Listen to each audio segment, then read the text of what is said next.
प्रकाश, तुझे याद है ना, मैंने उस मछली वाले खिलौने में डिजिटल मिनट बुक फिट कर रखी थी। उसमें मैंने 360 डिग्री कैमरा भी फिक्स करके रखा है और उसके वीडियो फुटेज ये रहे। उसके अगल बगल की सारी चीजें हम देख सकते हैं। कैमरा डैमेज होने की वजह से मेमोरी कार्ड से फुटेज तुरंत नहीं निकाल सका मैं। काफी ट्राई करने के बाद ये मिला है मुझे। बहुत बढ़िया काम किया है। पॉज करो।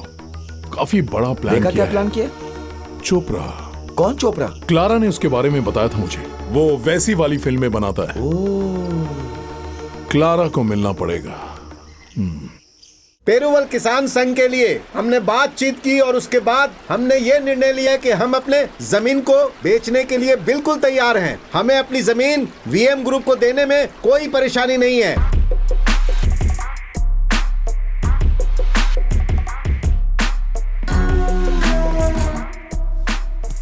ओह कम ऑन क्लारा। कैसे हो चोपड़ा जी? लो कर लो बात। अब बताओ इन्हें मैं कौन हूँ? ये तो वही है। Oh strong body, Hindi Marathi, thin thick, milk chocolate, dark अंदर चॉकलेट। चलेंगे क्या?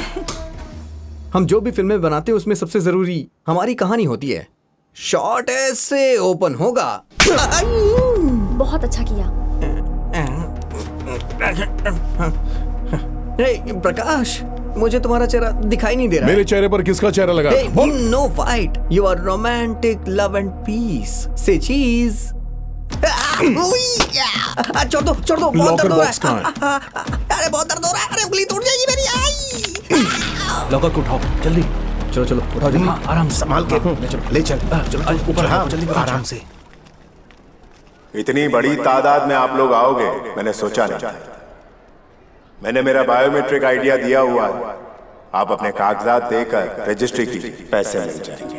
मैं अब निकल रहा हूँ। सबकी जमीनें हथियार लो। आइए नेताजी। नमस्ते।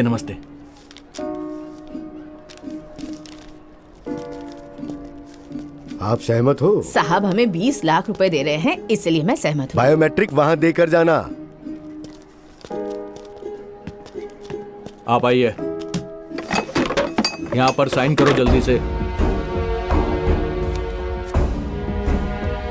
देखो इसमें सब कुछ उर्दू में लिखा हुआ है, तो क्या तुम्हें उर्दू समझ में आती है? इसको पढ़ पाओगे क्या? मुझे उर्दू भाषा बिल्कुल नहीं आती है, लेकिन मेरा भाई उर्दू बहुत अच्छी तरह जानता है। तुम्हें उर्दू आती है? मुझे पढ़ना लिखना और कविता लिखना भी आता है साहब। वर्दा मुड़ी साहब को तुम जमीन देने के लिए सहमत हो ना? हाँ सहमत हूँ। बेटा यहाँ लाइन में खड़े होकर मेरे पाँव दुख रहे हैं। नहीं बीच में नहीं, आप लाइन में आओ। लाइन लगाओ।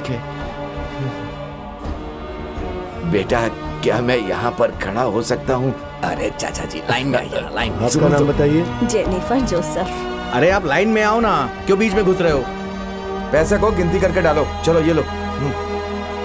वर्दा मुड़ी पर धोखे का आरोप लगा है। हमारे सूत्रों से हमें पता चला है कि वीएम ग्रुप के नेता वर्दा मुड़ी ने चोपड़ा नाम के एक टेक्निकल आदमी के साथ मिलकर प्रकाश और उसके 4 दोस्तों का लॉकर ले जाते वक्त एक वीडियो शूट किया है। हमारे पास उनकी कुछ फुटेज भी लगी है, ये देखिए। इस कैमरे में सब कुछ रिकॉर्ड हो जाएगा। ओके, क्या बात है, टेक्नोलॉजी कितनी आगे बढ़ गई है। ओके चलो कैमरा ऑन करो। ओके सब रेडी है ना? प्लान इस तरफ, कामयाब इस होगा। तरफ। अरे आप इतना घबरा क्यों रहे हैं? अबे इसकी लाइट जलाना, छतरी खोल के क्यों खड़ा है? कितना भी सिखाओ ये लोग सीखते ही नहीं है। चल जला जल्दी। वो प्रकाश जैसा ही दिखेगा ना। सर आप उसकी टेंशन क्यों ले रहे हैं? कंप्यूटर ग्राफिक्स टेक्नोलॉजी को आप अभी अच्छी तरह से जानते नहीं है सर। क्यों, सब कुछ रेडी है ना? सब रेडी है सर। सब कुछ तैयार है? टेक चालू करूं? मैं क्या कहता हूँ, वो प्रकाश। हेलो सर, आप इन्हें जानते नहीं हैं। Okay. Saddam Hussein video, bin Laden video, ये सारे वीडियो इन्होंने बनाए हैं। चलो सर पे फोकस करो। रेडी है सब? प्रकाश का चेहरा लगाओगे तो पेरूवाल मेरा हो जाएगा। Trust me. आप घबरा क्यों रहे हैं इतना? Get ready. तैयार हो जाओ। टेक लिया जी। करो, शुरू करो। Lights on. हाँ कैमरा। लाइट्स ठीक से लगे ना? एक्शन। ठीक से। हाँ ए वाइट शर्ट, अपना मुंह मत छुपा, हाथ हटा, प्रकाश की तरह कर। चल जल्दी। हाँ सही है। ठीक है। हाँ कैसा रहा? मुझे तो ठीक ही लगा। Got it? अच्छा मैं क्या बोल रहा हूँ, एक और शॉट ले सकते हैं क्या सेफ्टी के लिए? Okay, one more. हाँ, रेडी, वन मोर, एक बार फिर। इस धोखाधड़ी में शामिल 2 आदमियों को पुलिस ने पकड़ लिया है। आराम से अरे धीरे से रहे नहीं। देखो प्रकाश, हम लॉकर लेकर आ गए। लॉकर को ओपन करने से लोग बहुत खुश होंगे। हाँ क्यों नहीं। मुझे ये कहना है कि ये बॉक्स हमारे पास वापस क्यों चला आया, क्योंकि इसमें पासवर्ड लगा है। और वो पासवर्ड क्या है मैं आप सबको समझाता हूं। हमारे यहां गिनती करने के 4 तरीके होते हैं। जो कंप्यूटर यूज करते हैं वो बाइनरी होती है 0 to 1। दूसरी पद्धति है संस्कृत पद्धति में होता है 8। ये शरीर 6 फीट का है, 2 हिस्सों में बटा हुआ है और उसका आधा है मेरे पैर। और फिर वो पद्धति जिसका इजाद किया गया है। अंग्रेजों ने 10 साल के बाद 16 की गिनती की और उसे कहते हैं हेक्साडेसिमल। नंबर डालो, बाइनरी 01, फिर संस्कृत पद्धति का 8, डेसिमल 10। अब 16 को बेस मानने वाला हेक्साडेसिमल F।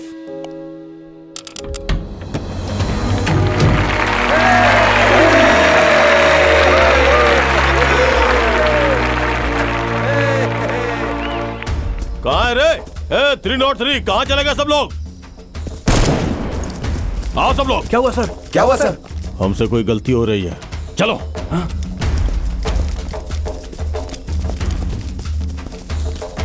ये कैसे हो गया? चेंज करो इसे।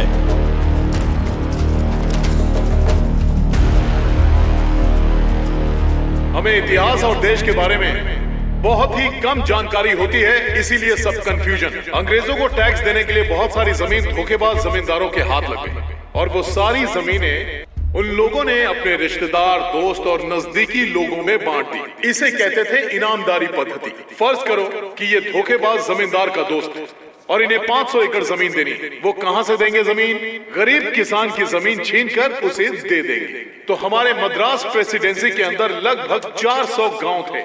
उनमें से आधे गांव की जमीन जो इनामदारी पद्धति से छीन ली गई थी, वही जमीनें फिर से किसानों को दी गई। उन्हीं गांवों में से एक हमारा भी गांव था और उसका मुख्य आधार है वो तामपत्र जो हमें मिला। वो तामपत्र मुझे दो। ये रहा। सुप्रीम कोर्ट भी इसे मानता है। अरे ये है क्या? पता नहीं। हाँ, वहाँ भी देना। हाँ वही तो सोच रहा हूँ। देखो अरे क्या है इसमें? इस तामपत्र में जो भी लिखा हुआ है वो तुम्हें दिए गए कागज में भी है। वो जमीनें हम तामपत्र के आधार से वापस पा सकते हैं। मुझे उम्मीद है कि आप सब समझ गए होंगे। अब इस तामपत्र के अनुसार पेरुवाल गांव की सारी जमीन इस तामपत्र के हिसाब से इनामदारी पद्धति में आती है। आज वो रकम जो वर्धा मुड़ी ने आपको दी है वो बहुत बड़ी रकम लगती होगी। सुनाई नहीं दिया। मैं ये बोल रहा था, वर्धा मुड़ी ने जो पैसे दिए आज आपको शायद एक बड़ी रकम लगती होगी। 1 एकड़ के 20 लाख और 99 साल की लीज। अगर आप ठीक से हिसाब लगाओ तो एक दिन के होते हैं 55 रुपए। इससे अच्छा होगा कि हम रोज 1400 रुपए कमाएं। वो कैसे? हमने हमारी खेती में जो अनाज उगाया है उससे 1400 से ज्यादा आमदनी हुई है। हमने हमारी मेहनत से इस बंजर जमीन को बहुत उपजाऊ बनाया है और ये हमारा फर्ज है कि ये जमीन हम हमारे बच्चों को दें, ना कि उसे जो उन्हें बर्बाद करना चाहते हैं। आप जमीन उसे देंगे? नहीं देंगे। मैंने आपका वो एग्रीमेंट पढ़ा है। आपने सिर्फ आपकी जमीन बेची है, जो अनाज हमने उगाया है और हमारी मेहनत सिर्फ हमारी है। इसीलिए हम फसल काटेंगे चाहे कुछ भी हो जाए। तो भाइयों बताओ, क्या कल हम सुबह फसल काटने जाएंगे? जाएंगे।